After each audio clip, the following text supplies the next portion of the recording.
रे साला हमरा एक या छक्का हो तू ऐसे से काहे करबे रे? हम तो कर हम तोर ठेकतो तो बोली है हाय ले हाय देख ले सर वाले ले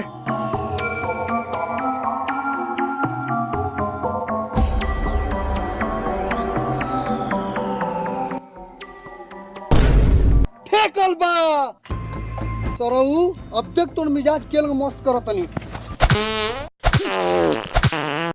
ये पटले रह दे अब हक दी साले थे अच्छा सरऊ मोर लेनु एकरा बात छोरा नानी के पिता ए इधर पानी पी ले त लड़ी है।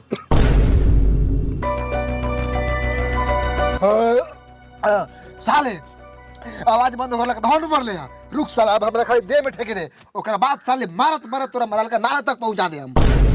अच्छा चल पिंडो की खेल दे में सटौ तो हुक दिए साले के।